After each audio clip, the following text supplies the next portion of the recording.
Un lit de malade 6 pieds de long. Voilà le monde qui est le mien.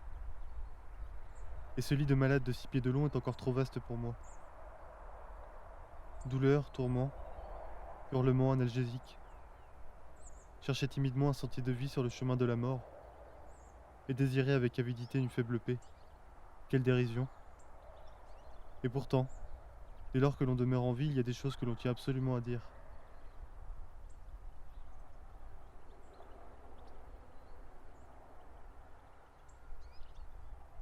Je n'ai chaque jour devant les yeux que des journaux et des revues. Il me suffit d'en lire quelques lignes pour me fâcher, me mettre en rogne. À moins que parfois, exceptionnellement, cela me procure une joie inexplicable, qui me permette d'oublier les souffrances de la maladie. En guise de préambule, voilà ce que sont, mes chers amis, les sentiments d'un malade tout le temps couché, et qui plus est ignorant des choses du monde depuis maintenant 6 ans.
En regardant les photographies de tableaux occidentaux anciens, je découvre des peintures de paysages peintes par les Hollandais, il y a 200 ans environ. Il s'agit sans doute d'un thème rare pour cette époque. Au Japon, ce sont les peintures de personnages qui sont peu nombreuses, alors que les peintures de paysages sont extrêmement courantes. Quand on regarde les peintures de paysages occidentales, on comprend que les plus anciennes reproduisent très précisément le caractère majestueux des grands arbres. Quand on passe aux plus récentes, elles ne s'attachent pas nécessairement à la majesté des grands arbres, mais le plus souvent à rendre avec légèreté la tendre fraîcheur des arbres ordinaires.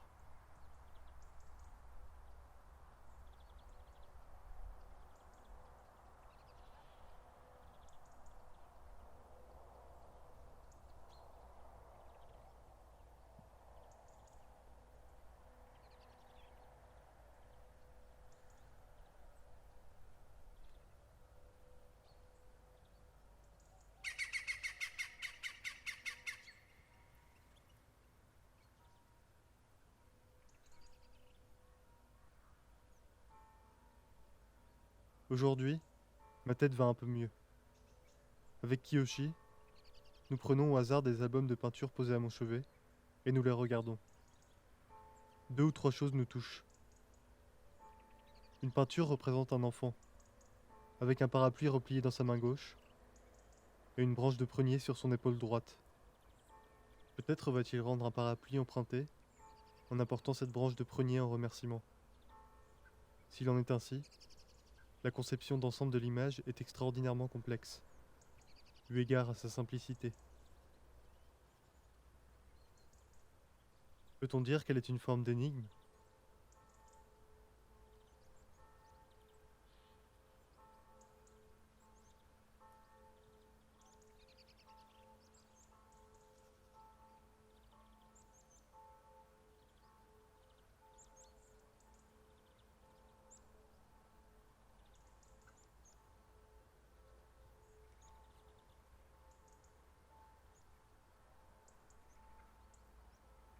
Un dessin de paysage.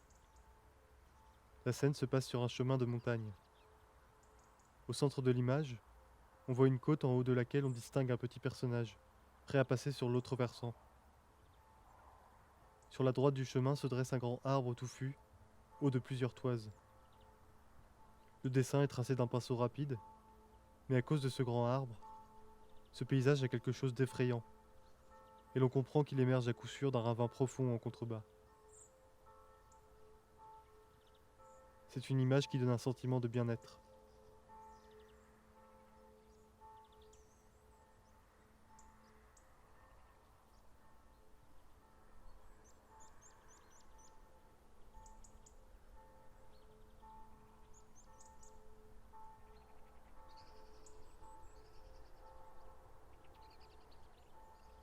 Jusqu'à présent, je m'étais mépris sur ce que l'on appelle compréhension dans les écoles zen. Je croyais qu'atteindre la compréhension signifiait que l'on pouvait mourir paisiblement, quelles que soient les circonstances. Et je me trompais. Atteindre la compréhension signifie en réalité que l'on peut vivre paisiblement, quelles que soient les circonstances.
Les soirs d'été, quand je rentrais à la maison, la lune brillait toute fraîche. Un vent agréable venait me caresser, et au moment où j'atteignais l'arrière de l'école de musique, j'entendais toujours une chouette.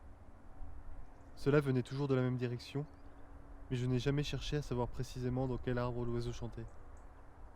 Depuis que la maladie me tient couché, j'entends toujours ce chant, même de Negishi.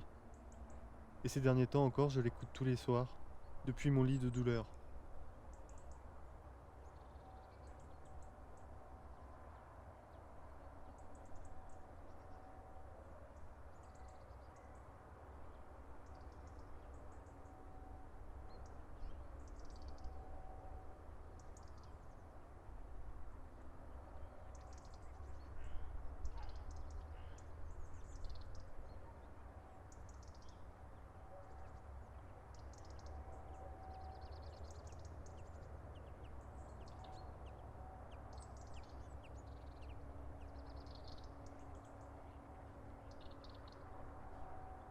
Aujourd'hui, à l'instant où j'écris, voici les objets qui entourent mon lit de malade, qui se trouvent là depuis des années et que je ne vois même plus. Un manteau et un chapeau de paille, une calligraphie, une aquarelle du jardin aux 100 fleurs, une autre d'une forêt sous la neige, un lavis de bambou à l'encre de Chine, des bandes de papier vierge rouge.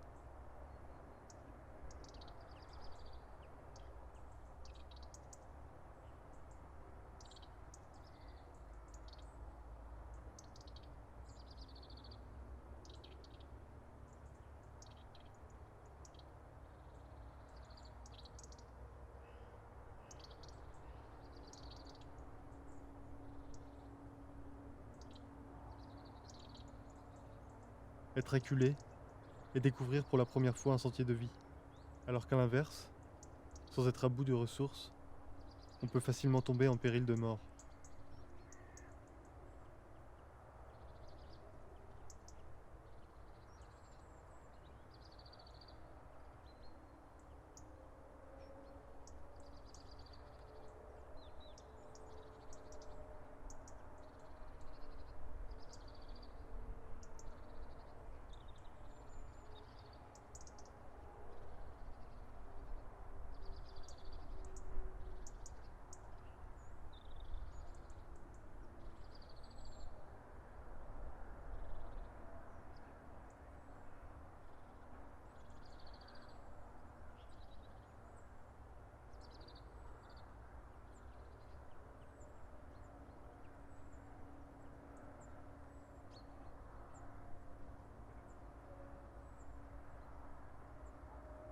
Dans l'alcôve décorative, 2 coquelicots sont fichés dans un vase, au-dessous duquel sont posés un petit plâtre qui me représente, ainsi qu'un chat en bois sculpté. Ce chat est représenté accroupi, grandeur nature, et il est enduit de peinture jaune.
Aujourd'hui, ma fureur est extrême. Voici des choses qui m'ont récemment apaisé. 20 dessins de fruits colorés, une corbeille de cerises, des petits pains fourrés, une lanterne tournante en forme de losange, mes visiteurs.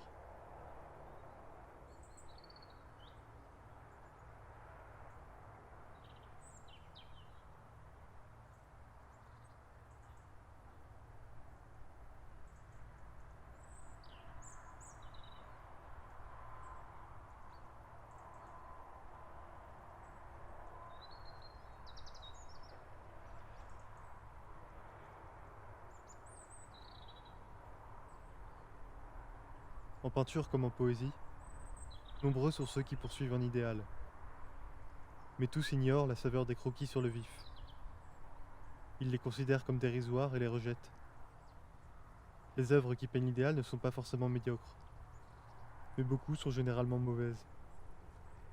Comme l'idéal exprime la pensée d'un individu, il est logique qu'elle n'échappe ni à l'uniformité, ni au cliché.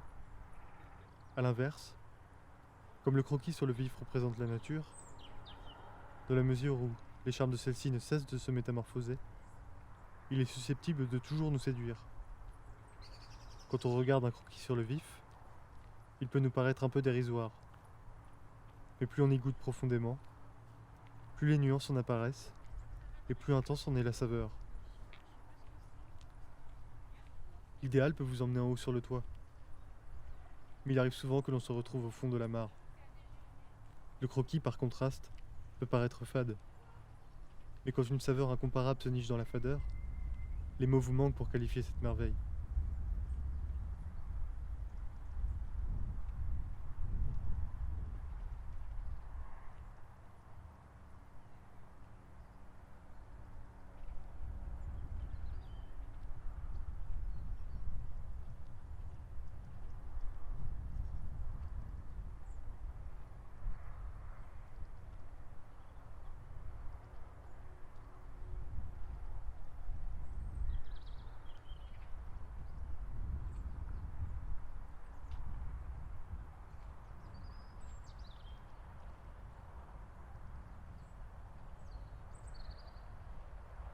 À partir du moment où l'objectif est de représenter, il faut être précis, quitte à devenir pénible, sans quoi on ne peut emporter l'adhésion.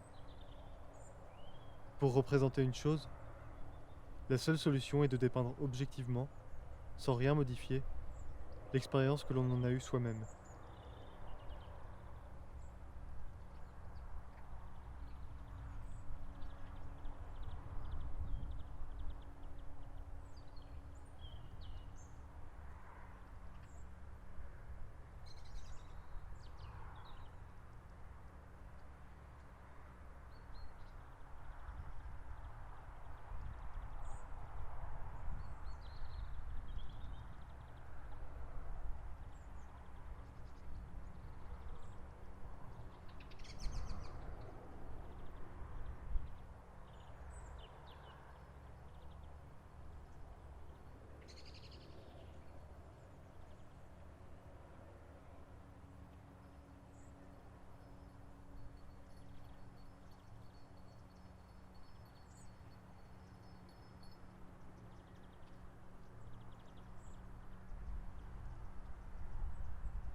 Quelques événements récemment survenus dans les environs de Negishi. Des maisons se sont élevées au milieu des rizières. Dans une certaine villa, on a installé le téléphone et on n'y entend plus le chant des grues. Chez le coiffeur de luxe, on a installé un ventilateur. Les chrysanthèmes à aiguilles de pin et les bananiers rouges de l'ermitage des herbes sont magnifiquement éclos.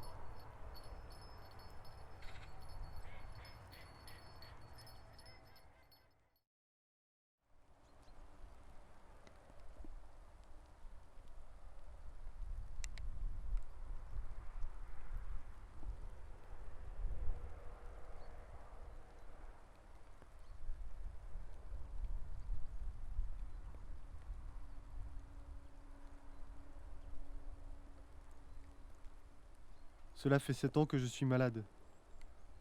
Mais dans les premiers temps, je ne souffrais pas particulièrement. C'est depuis l'année dernière que je suis assailli de torture mentale, au point de souhaiter devenir fou. Dans cette situation, j'ai fini par me transformer en un véritable malade perpétuel, qui ne pourrait survivre sans avoir quelqu'un auprès de lui pour le veiller, du matin au soir. Notre maison n'est pas d'une condition assez élevée pour disposer d'une servante. Ce sont donc des personnes de la famille qui veillent sur moi. Mais comme elles ne peuvent le faire qu'une fois accomplies toutes les tâches de la maison, après le repas, le ménage, la lessive et la couture, il leur est absolument impossible de demeurer collé à mes côtés du matin au soir.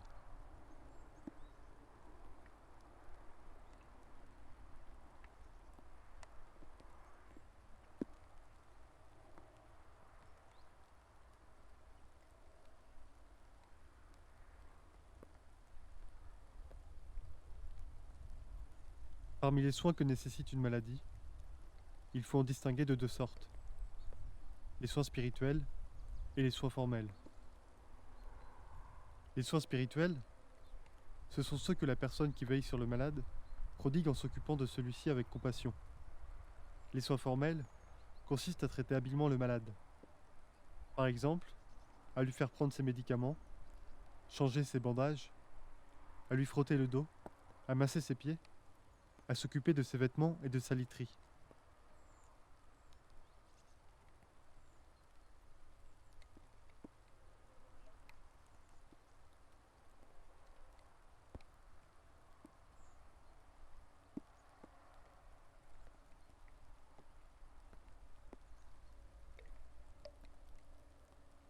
Chaque semaine, je reçois dans mon ermitage le mercredi et le dimanche. Toutefois, dans mon état présent, au réveil je souffre, et il ne faut donc pas me rendre visite trop tôt dans la matinée. Bien sûr, comme je suis malade, je me permets toutes les impolitesses, et il peut même m'arriver parfois, quand je souffre trop, d'interrompre les visites. Il n'est pas exclu que je dise tout ce qui me passe par la tête, ni que je fasse des demandes capricieuses. Je demande qu'on soit bien conscient de la chose.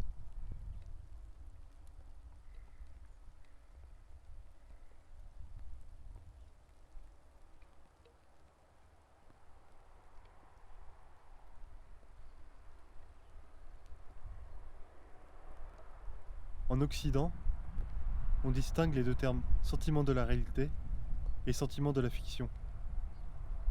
Le sentiment de la réalité, c'est ce que l'on ressent quand on regarde une chose réelle.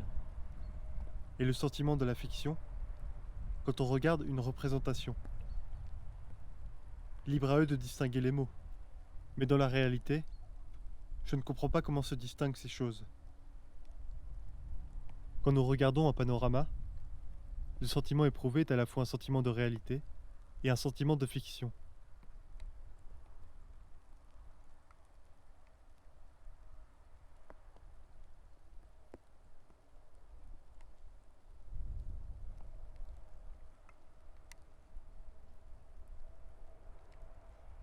Ceux qui sont toujours affairés voudraient s'accorder parfois une petite pause en pliant le coude pour faire la sieste. Comme je serais heureux, moi, de faire un pas ou deux dans le jardin, à l'ombre des arbres, appuyé sur une canne, mais rien à faire. Les jours de chaleur, je souffre de la chaleur. Les jours de pluie, je souffre de la pluie.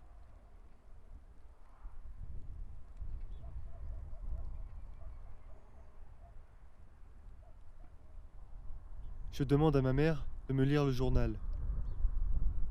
Grâce au petit signe ajouté qui indique la lecture des caractères chinois, elle réussit, tant bien que mal, à déchiffrer la transcription d'un méchant récit épique. Je ne l'écoute que d'une oreille. Le cœur apaisé, je rêvasse, et c'est le meilleur moment de la journée.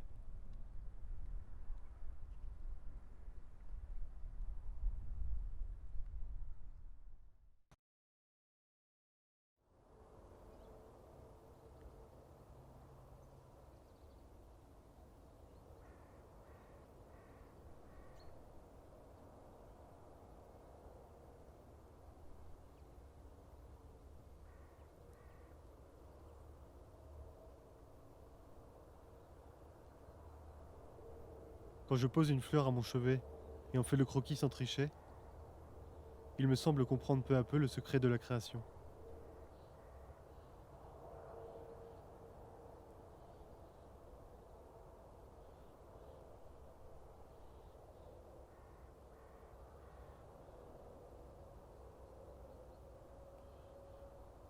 Pruniers, cerisiers, pêchers fleurissent en même temps. Je marche de ci de là sur une colline magnifique. Rien n'est plus agréable. J'ai rêvé que je racontais cela à un ami. Dans la situation qui est aujourd'hui la mienne, alors que je ne peux échapper à la souffrance un seul moment, même en plein sommeil, pourquoi ai-je donc fait un rêve comme celui-ci?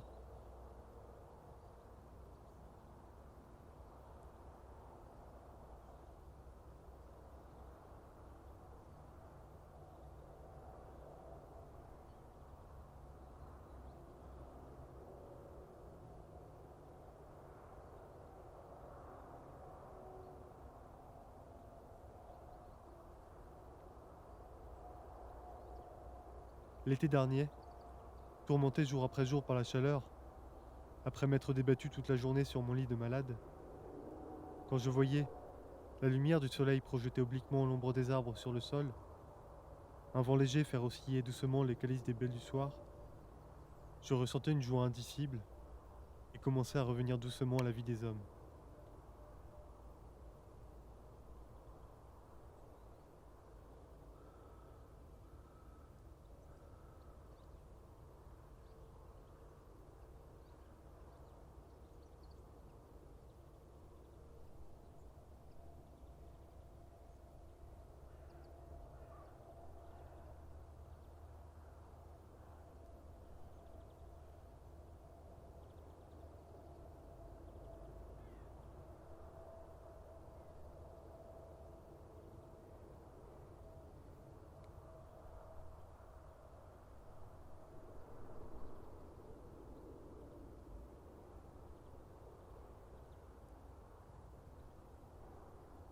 Dans mon enfance, ma grand-mère chérissait intensément les crapauds. Chaque soir après le dîner, elle s'installait sur la coursive du salon, posait un cendrier, prenait le frais en fumant la pipe, et un crapaud sortait pesamment des fougères touffues et ruisselantes. Il s'approchait peu à peu, venait manger les rebuts de tabac tombés, et retournait se cacher derrière les azalées. Lire des livres, travailler dur, faire la sieste, boire de l'alcool. Voilà autant d'actions familières vues et entendues dans mon enfance, qui sont naturellement devenues des habitudes.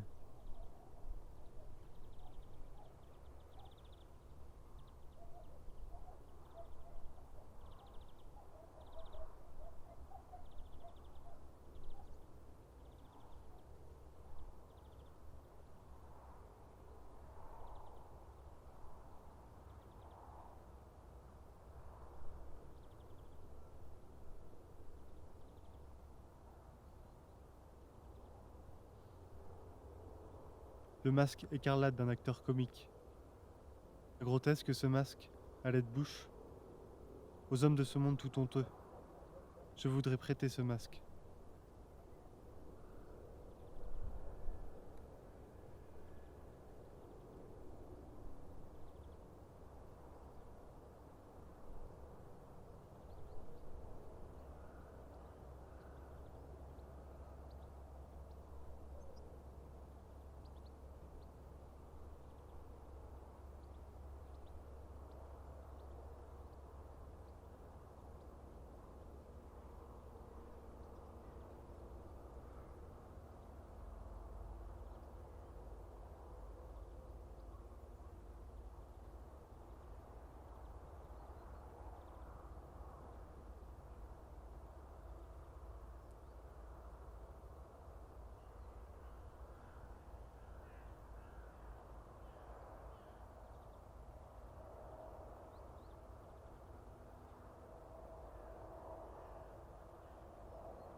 Aujourd'hui, c'est mercredi.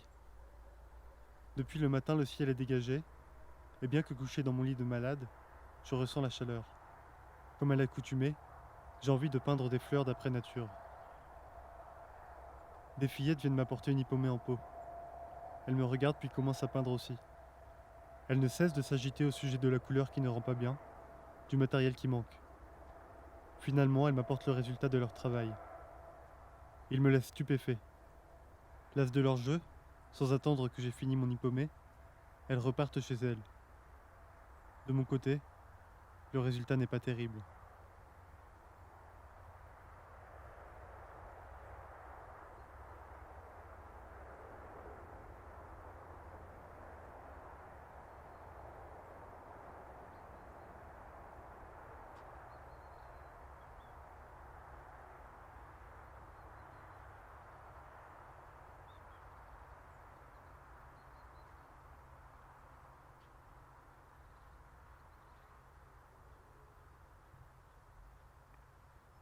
Bise glaciale, cloche abandonnée, au bord du chemin. Mon idée est que le jour est tombé sur un chemin où l'on tire une grande cloche. Et donc cette cloche, ce soir-là, demeure abandonnée sur le bord du chemin. Mon intention est de chanter ce paysage, à ce moment-là, et par conséquent on est soit le soir, soit la nuit.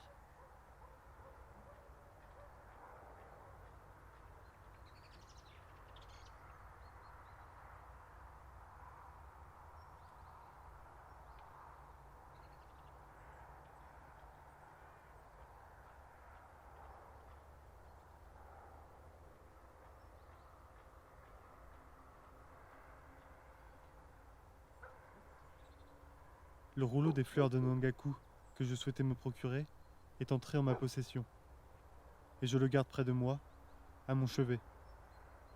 Matin et soir je l'ouvre à de nombreuses reprises, et rien ne me fait davantage plaisir que de le contempler. Grâce à lui, j'ai le sentiment d'allonger ma vie.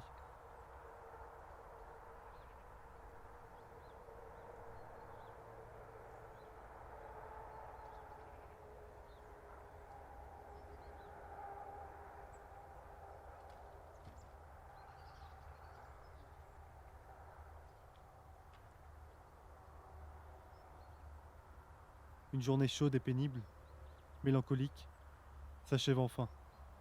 Et soudain, on n'entend plus les voix bruyantes des charpentiers et plâtriers sur le chantier d'à côté.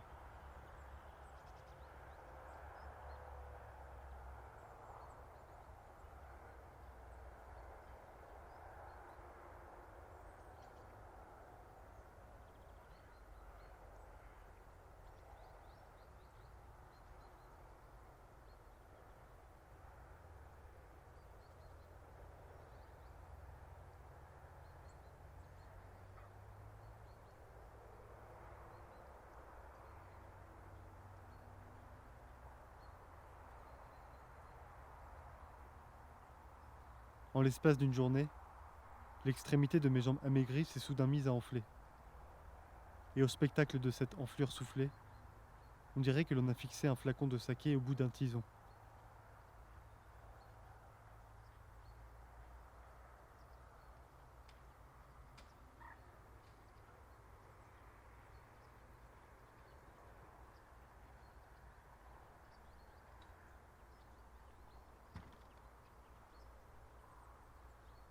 La douleur humaine, on peut l'imaginer dans ses degrés les plus extrêmes. Mais jamais je n'aurais pu imaginer qu'elle me survienne à moi en mon corps.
J'ai des pieds comme ceux des gardiens géants des portes. Des pieds, on dirait ceux d'un autre. Des pieds comme d'énormes rochers. Si l'on effleure à peine leur extrémité du bout des doigts, le ciel et la terre tremblent. Les arbres et les plantes hurlent. Nugua ne m'a pas encore amputé de mes pieds, pour les remplacer par des pierres multicolores.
On rapporte que Bachot, dans son voyage vers les provinces d'Où, a demandé le gîte au fond des montagnes du Dewa, et que durant la nuit qu'il a fini par passer à côté de l'écurie, il a rêvé et a écrit ceci. Pou et puce, un cheval qui pisse, à mon chevet. Je ne crois pas que Bachot ait été le moins du monde choqué par la puanteur.